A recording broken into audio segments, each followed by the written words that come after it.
Banyak yang nggak sadar, perjanjian dagang antar negara itu bukan cuma soal bisnis.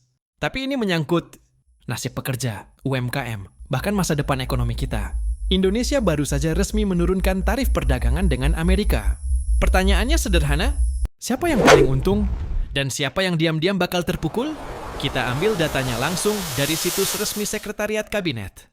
Presiden Prabowo menyepakati penurunan tarif ini dengan satu alasan besar, agar produk-produk Indonesia, mulai dari tekstil, karet, makanan laut, sampai furnitur, bisa lebih mudah masuk ke pasar Amerika. Langkah ini tentu membuka peluang ekspor, menambah devisa negara, dan memberi napas baru bagi sektor industri kita. Tapi ingat, ini bukan cuma soal kita yang ekspor ke sana. Ketika kita dipermudah menembus pasar Amerika, produk mereka juga makin mudah membanjiri pasar kita. Fast food, pakaian, teknologi, bahkan produk keuangan mereka makin masuk. Siapa yang diuntungkan? Perusahaan besar, eksportir kuat, dan pemerintah yang berharap neraca dagang positif. Tapi, siapa yang waspada? UMKM kecil, pedagang lokal, produk yang nggak kuat inovasi. Mereka makin berat bersaing.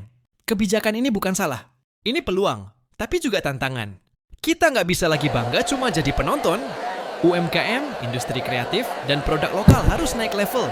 Kalau nggak, kita cuma jadi pasar, bukan pemain. Tahukah kamu, sebelum IKN, Ibu Kota Nusantara, ditetapkan di Kalimantan Timur, sebenarnya sejak zaman Bung Karno, sudah ada rencana pemindahan ibu kota negara, khususnya ke Palangkaraya, Kalimantan Tengah. Bung Karno bahkan nggak memungkiri telah membangun beberapa infrastruktur yang bertujuan untuk merealisasikan keputusan ini. Daripada itu, dia mencanangkan Palangkaraya akan situat di terburning zone Indonesia dan bebas dari ancaman gempa dan tsunami. Meskipun pada akhirnya keputusan ini tidak pernah diberlakukan, Palangkaraya tetap dikenal sebagai ibu kota cadangan. Hal tersebut erat kaitannya dengan sejarahnya yang sangat penting dan bersejarah.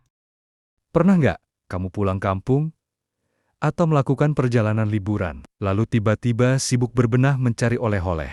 Ini tuh budaya yang autentik dari Indonesia, dari berbagai keajaiban, camilan, sampingan, dan gantungan kunci yang tidak penting. Tidak soal apa yang sebenarnya kita inginkan. Ini lebih tepat adalah hal yang enak bagi kita dan keluarga atau teman-teman terdekat. Membawa oleh-oleh itulah yang kita anggap sebagai sikap kecil dan praktis dalam menunjukkan perhatian kecil kita. Dan terkadang hal tersebut justru tidak kita manfaatkan tepat atau disantap oleh keluarga dan teman-teman kita. Sombongnya, terkadang yang kita tawarkan dan sediakan juga kita simply mengatakan, "Oh, makasih, makasih." Dan sesudah itu, kita mubazir untuk tidak memahaminya dan memakannya. Namun, yaitulah budaya yang dimiliki oleh kita, sangat-sangat sederhana, tetapi sekaligus menawarkan kehangatan yang luar biasa. Jangan heran,